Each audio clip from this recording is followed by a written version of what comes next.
Welcome back to Godless Reads, a chilling tales for dark night show where different godless authors read their own stories. I'm Drew Stepek, author of Godless.com and the Godless app, and a horror author myself. This week on the show we bring you J. Manfred Weichsel. He's been with Godless from the very beginning, and he writes this really pulpy, weird, throwback, awesome horror shit. Today JM Dub reads his story Warrior Soul, which is this cosmic horror, kind of Twilight Zone-y anthology type thing. Kind of erotica a little bit. Oh, let your soul glow. It's hard to explain, but you'll get the picture as soon as you start listening to it. It's really well written, and it's really, really, really well read. As a matter of fact, the kid did like 75 fucking takes. If you haven't done so yet, go check out Godless.com or download the Godless app and check out all the cool ass shit we got coming out. We got new books coming out every day, and we got all this crazy other stuff going on, like this show. I wanted to take a second to address something here. I know that trolling exists, right? It's a part of the internet and social media. If you want to come at someone on Godless Reads or the 666 Awards or what the fuck ever, come at me, man.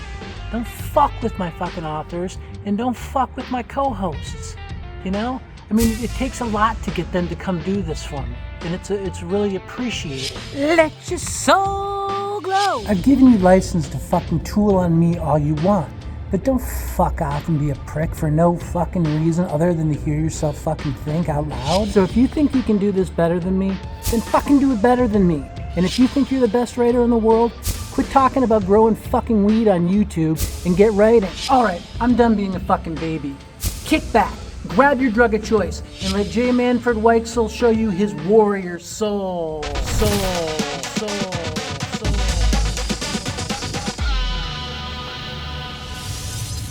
Warrior Soul by J. Manfred Weichsel. Late in the evening on a cool February night, a woman followed a man down the maze-like halls of a dingy hotel. She was not disturbed by the paint that peeled off the walls, or the stained carpet that was damp in parts and worn to the floor beams in others, or the lights which flickered often, threatening to give out. The man was old, or rather he looked old, older than he was. He had scraggly, thinning white hair that clumped together in strings along the back of his neck. His jowls sagged. His eyes, which were large, watery, and bloodshot, had a blankness to them. He had a potbelly, walked with a limp, and breathed heavily from the exertion. The woman looked very young in spite of the heavy makeup that was meant to make her look older. Her makeup made her look 25, but without it she looked about 15. Her real age was 21, so she said, but she had been saying that for years. She wore bright red stilettos, silk stockings, garters, a skirt that hugged her ass tightly, a lace halter top, and a coat of golden white fur. She was covered in jewels of many colors. Her leather purse, which she held by its strap, matched her shoes. Her name was Peace, although, as Grinning Mad had commented many a time upon first hearing it, there was nothing peaceful about her. Peace hadn't given the man her name because he hadn't asked. Although this was all routine business for Peace, something seemed off, so she asked the man again, "Are you sure we've never met?" He looked her over with his bloodshot eyes and replied, "No, I'd remember you if we had." Took a key out of his pocket, opened a chipped wooden door, led her inside a room that gave off a stale, pungent smell, and turned on the light. Although the building was designated as a hotel, it was in reality a flophouse, and people lived there. Some for a week, others for a month or two, and some for decades. This unit had been lived in for a few years. There were dirty dishes piled on top of a hot plate. The carpet around the hot plate was permanently ruined. Parts of the floor were piled high with trash. The twin bed was unmade. The man handed Peace a wad of bills. She counted the money, stuffed it in her purse, and completed the transaction by providing her service. The man fell asleep immediately after he was done. It had started to storm outside, and Peace didn't feel like leaving in such heavy rain. She picked up her purse off the ground, sat on the straight-back chair in front of the dresser drawer, rolled a joint, and lit it. She drew the smoke into her healthy young lungs, and when she exhaled it formed a thick cloud as it rose to the ceiling. Peace had not provided the man the courtesy of opening his window even a crack. The marijuana, as marijuana often does, put Peace in a reflective mood, and her mind wandered up and down her long and storied history. until it landed on a moment from her past that it wanted to explore. During the hottest days of summer, naked children used to splash around in the basin of a large fountain in Washington Square Park. The water gave off a moldy smell, and Peace often thought how gross it was that parents let their kids play in it. One day someone let their golden retriever into the fountain, and Peace laughed uncontrollably when it took a giant shit in the water, and none of the children listened when their parents called frantically for them to get out. Peace was laughing about the dog, even though the incident had taken place the day before, when an older girl who was very beautiful, with a short bob of strawberry blonde hair, approached Peace with her hands on her hip and a cross look on her face. "So, you're the reason I'm not making any money." Peace looked at the girl, startled. "What do you mean?" "I've been panhandling in this park for 3 summers now, and I've never done this bad. I asked around and learned that there was a new girl taking all my business. You've been stealing my customers. This is my turf." "Relax. I've been doing pretty bad lately, too. It's not me or you. My theory is I try to get attention by wearing very little. But just look around you. Nobody's wearing that much." The girl looked around and thought a bit. "You may be right. I try to get attention by wearing as little as possible, too. But in this sweltering heat, everybody's pretty much naked." She shook a fist at the harsh sky. "Damn you, son." She looked back at Peace and smiled. "Maybe if we team up, we can get more attention and make more money. I bet we'll make 4 times as much as usual if we go out together. We'll split everything 50-50. How about it?" "Deal." Peace and her new best friend, who said that her name was Millipede, but that Peace could call her Millie or Mill, laughed as they pulled down their collars and stuck out their chests, competing to see who could show the most cleavage.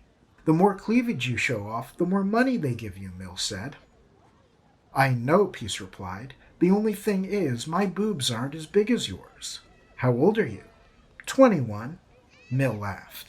"I'm older than you are, and I'm not 21. Anyway, see that guy sitting there?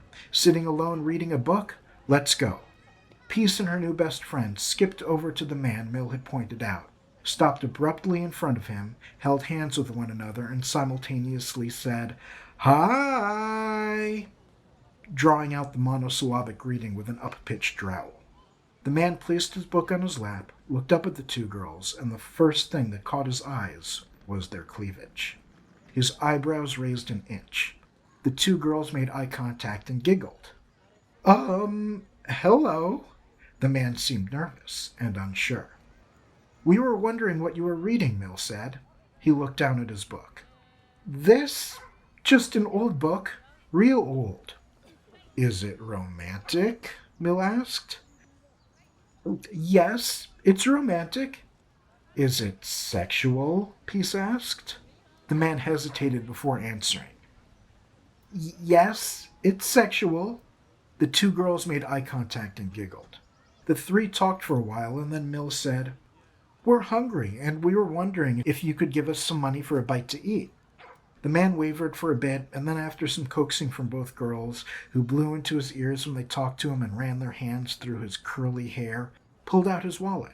Mill grabbed 3 large bills before the man could speak, said, "Thanks, this'll be enough," and the 2 girls skipped off together, leaving the man with his book. The rest of the day was spent in the same manner. When 5 o'clock came, the park began to thin out, although it was still hot and the sun was still high in the sky. Peace and Mill, exhausted from laughter, strolled out to the lawn, and Mill set a picnic basket down on the grass.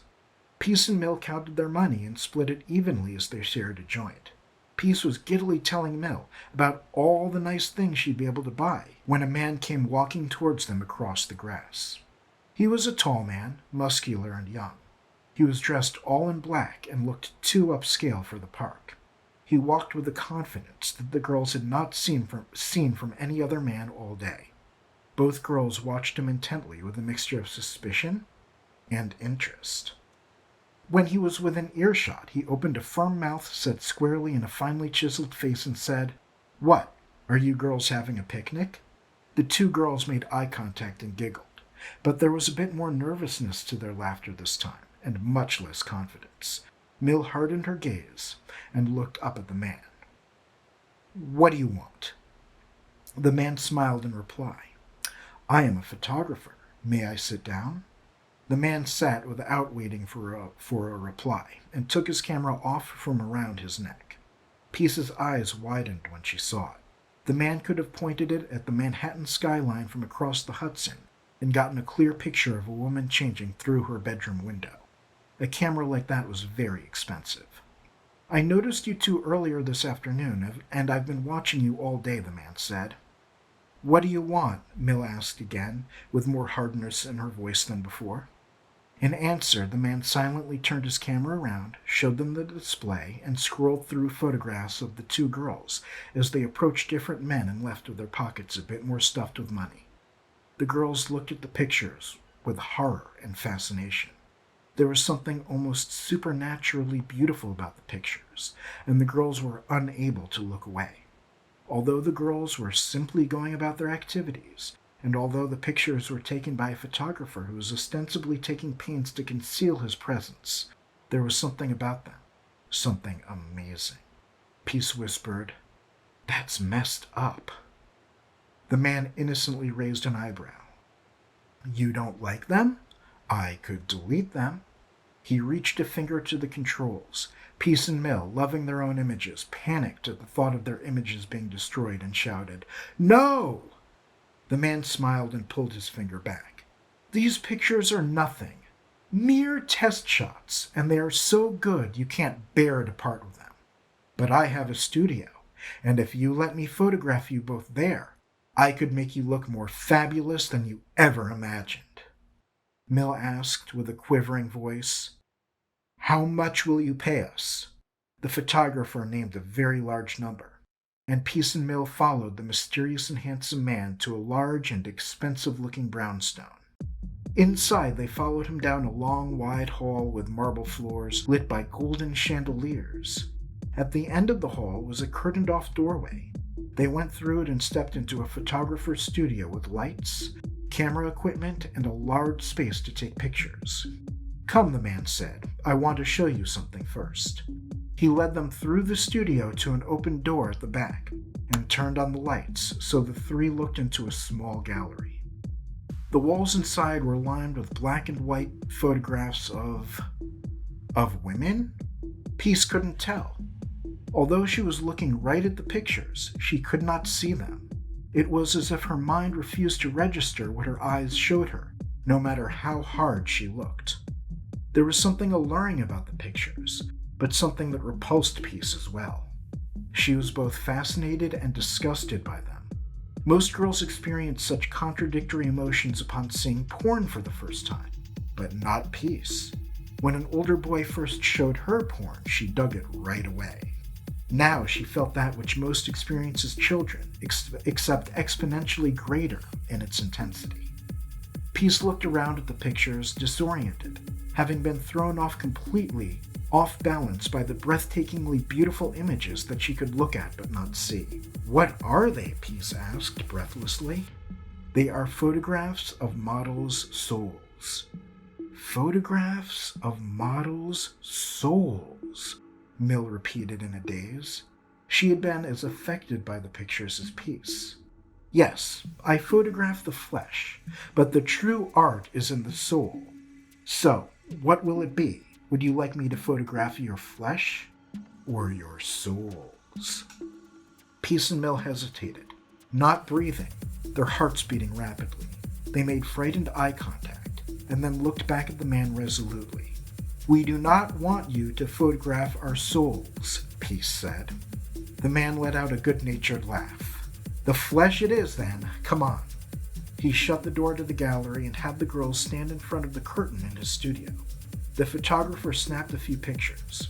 At first, the girls were stiff and rigid, still affected as they were by the photographs. But the photographer was an expert and was able to coax them into relaxation with his soothing voice. It was a breezy shoot, and the girls had fun striking different poses and flirting for the camera. The man had a large wardrobe, and he had the girls change costumes often. At first, they went into another room to change.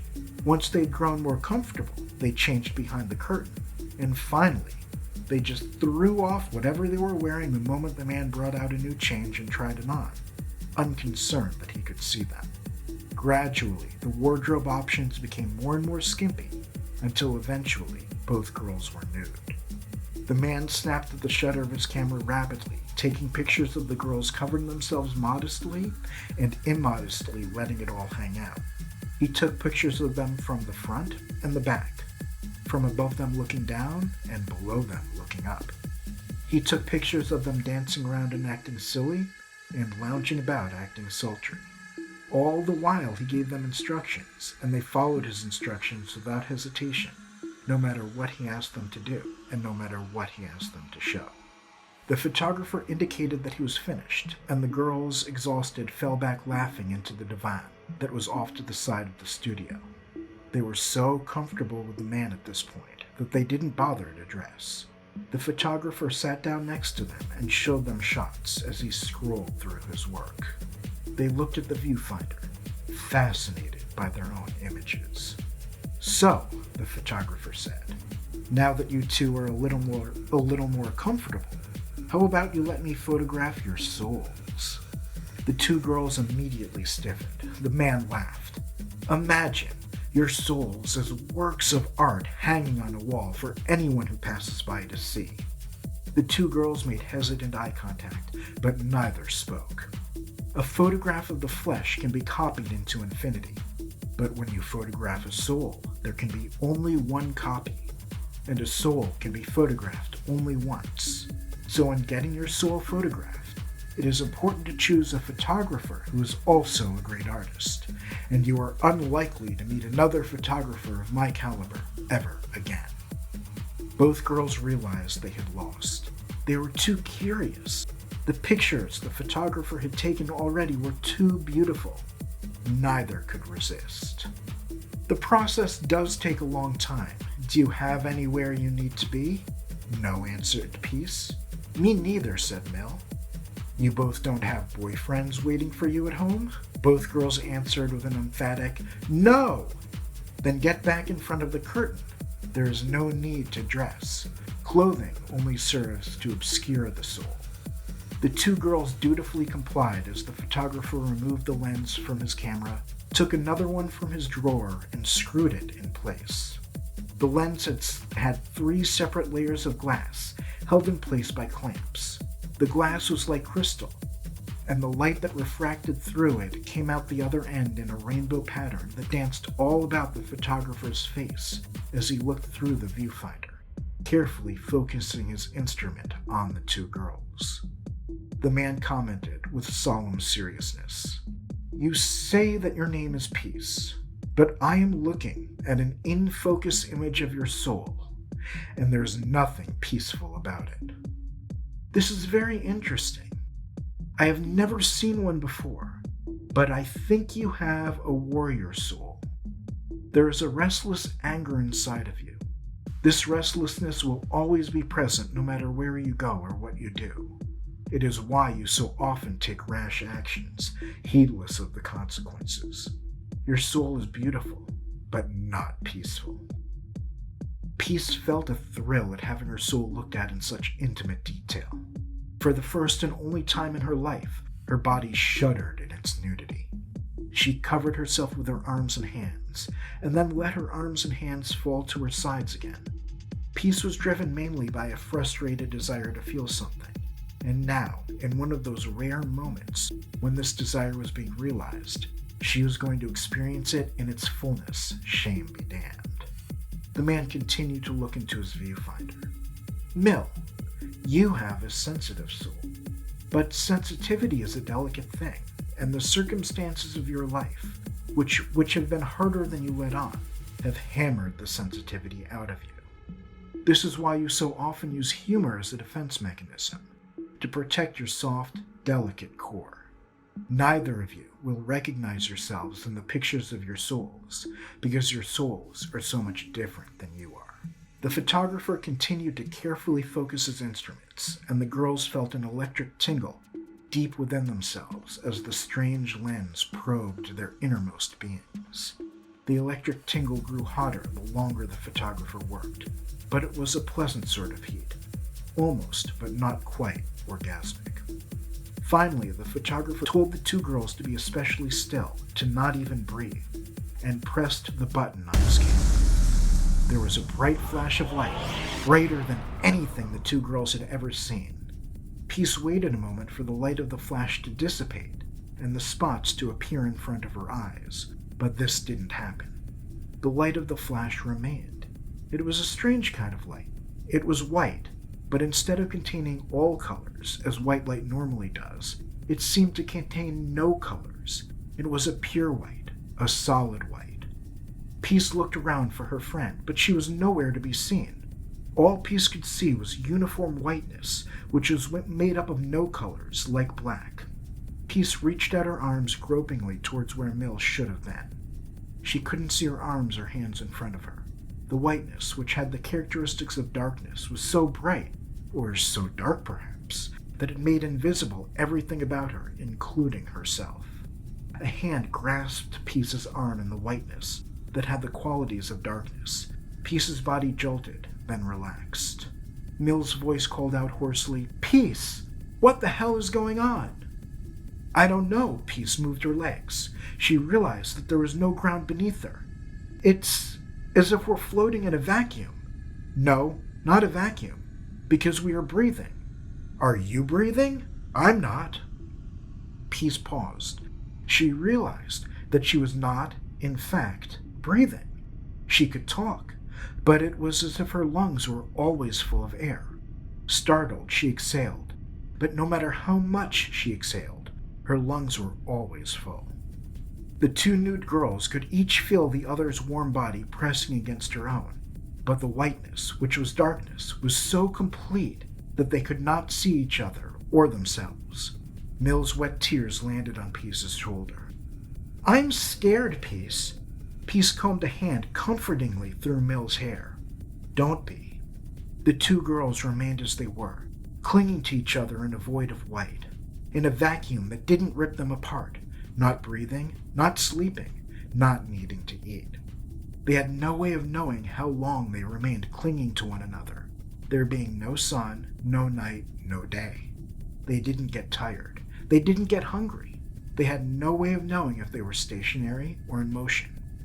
After what could have been hours, days, or weeks, a small black spot appeared in the distance, no larger than a period at the end of a sentence.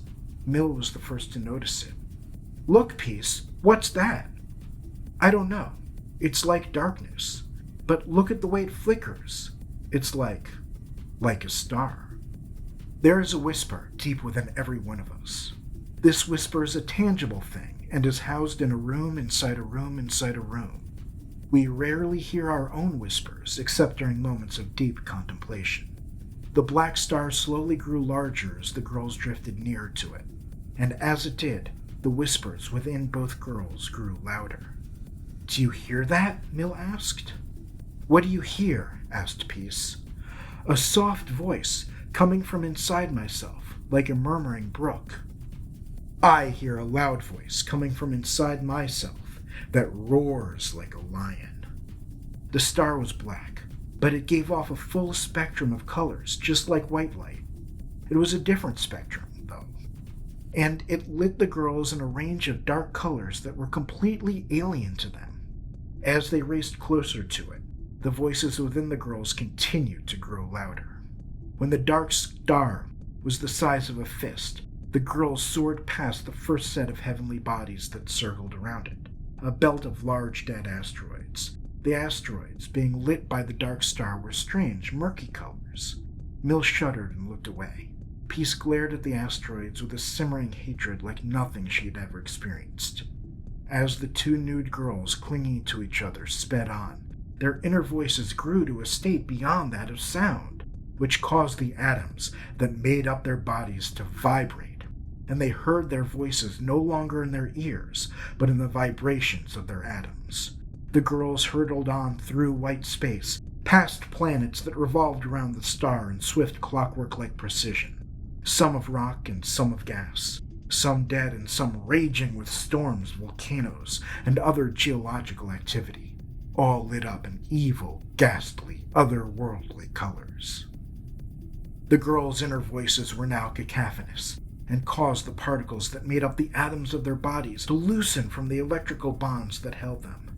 The particles that made up the atoms of their bodies began to take on the qualities of wave patterns.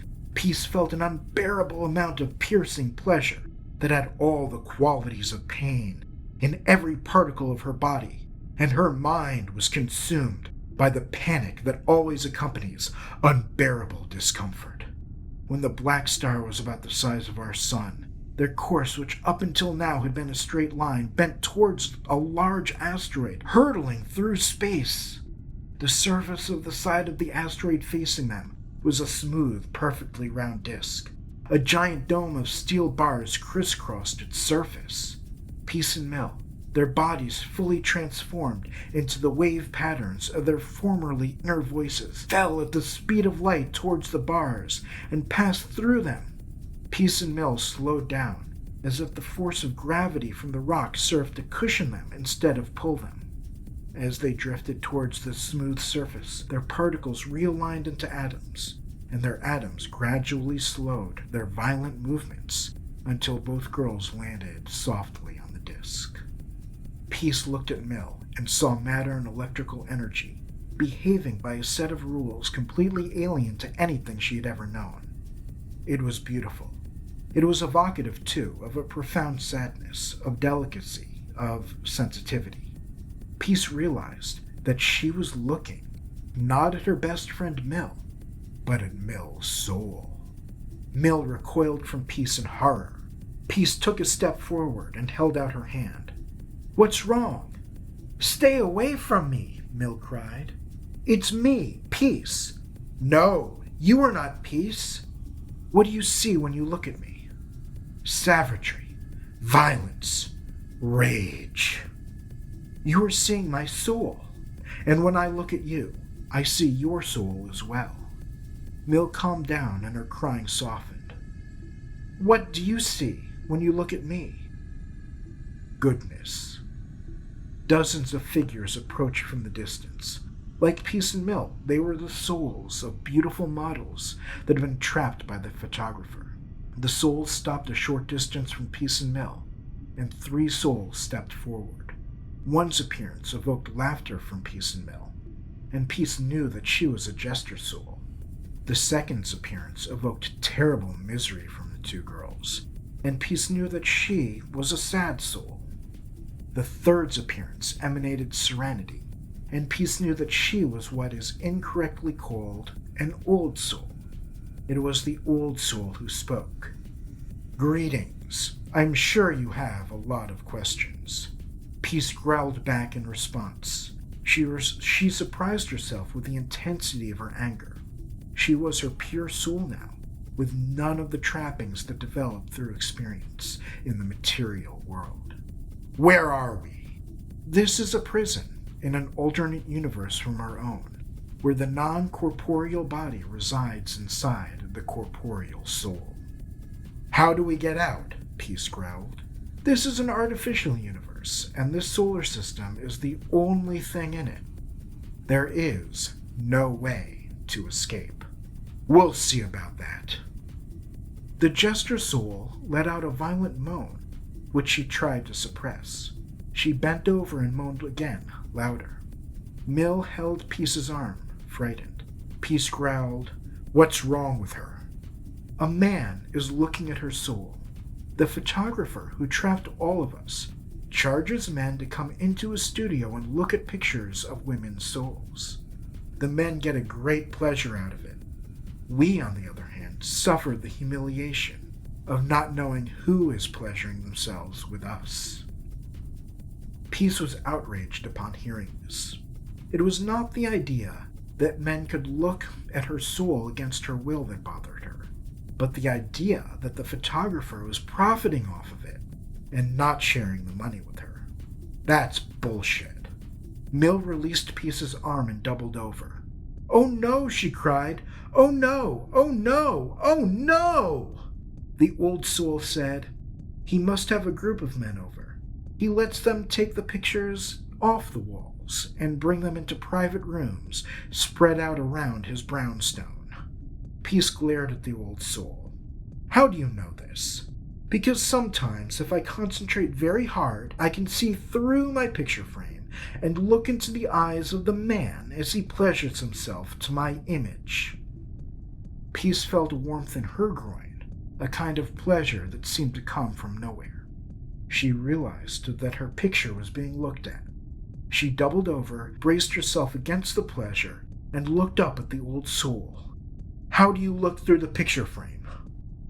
"I don't know. I'm the only soul who was able to." Peace breathed heavily a few times to clear her mind. She fought back against the unwanted pleasure that was growing in her loins and spreading throughout her soul. She fought back against the involuntary moans that accompany such pleasure. She stared straight ahead, breathing hard, sweating profusely. A picture frame appeared in front of her eyes, and a white spot appeared in the center of the frame.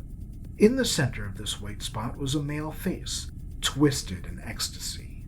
The man seemed unaware that Peace could see him.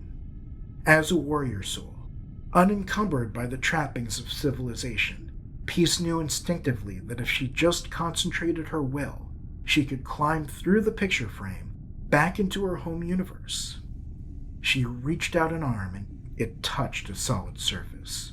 She reached out her other arm and, pressing them both against the sides of what felt like a tunnel, hoisted herself up.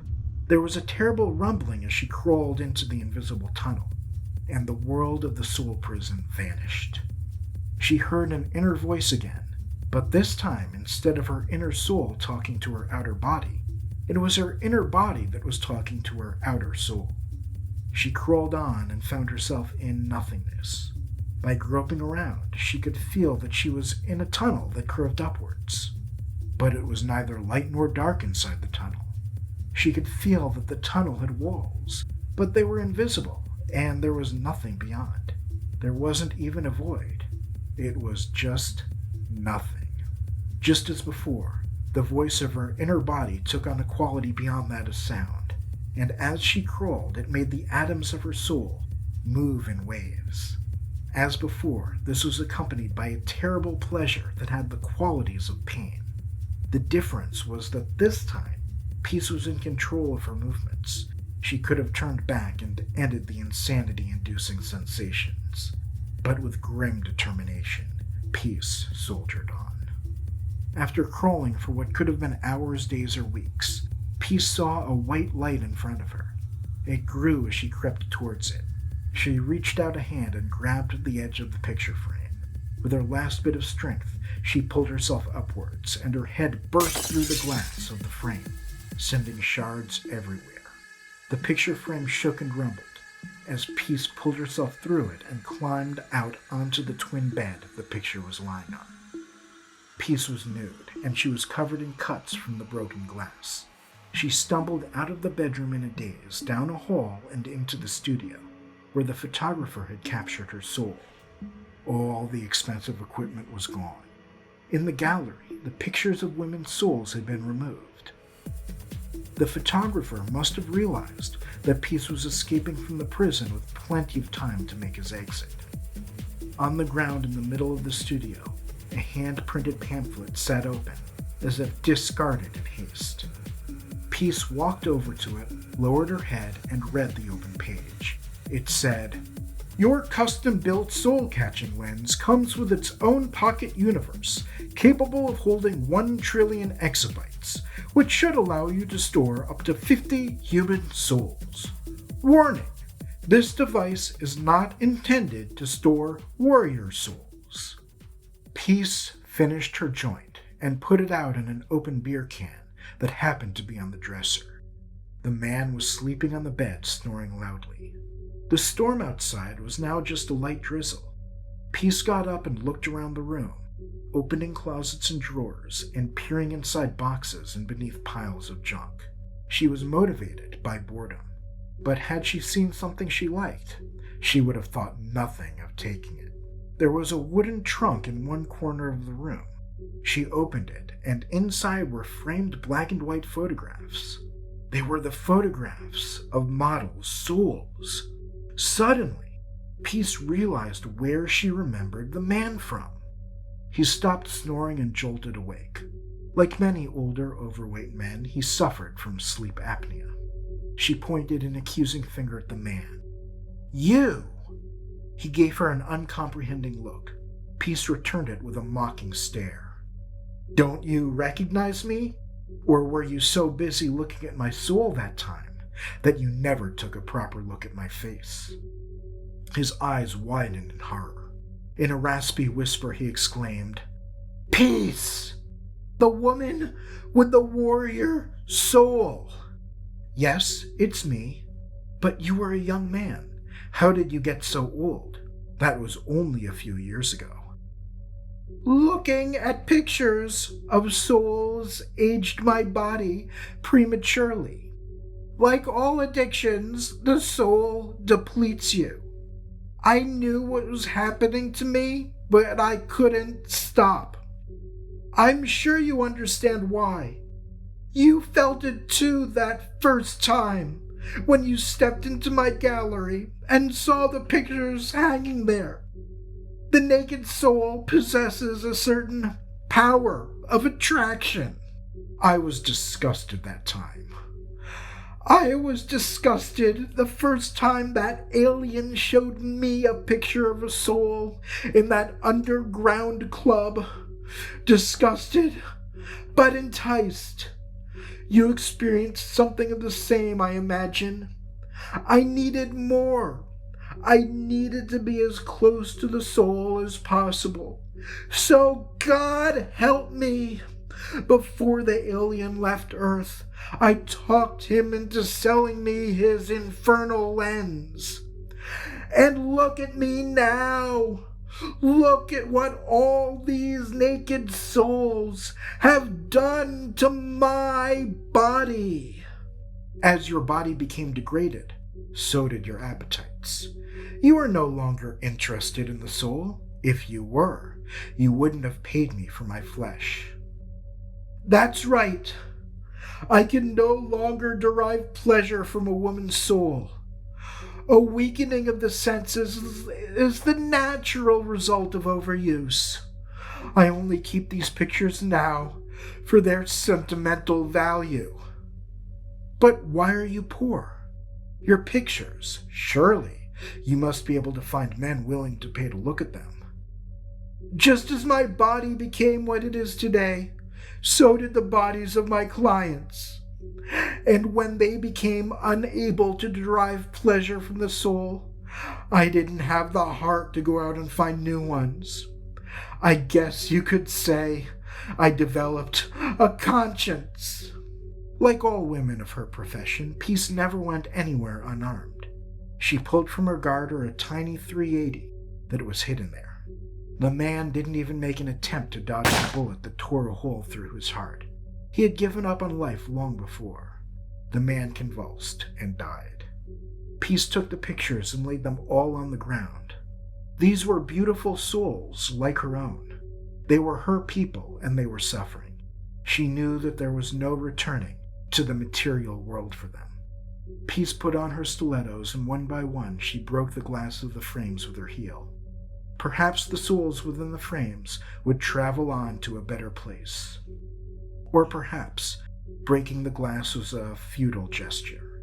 But either way, at least Peace felt like she was doing something to help her own kind.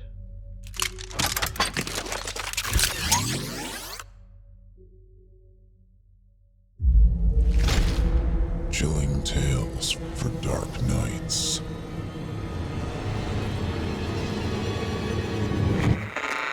Want to make sure you never miss a Chilling Tales for Dark Nights video again? Be sure to subscribe and hit that bell to turn on notifications.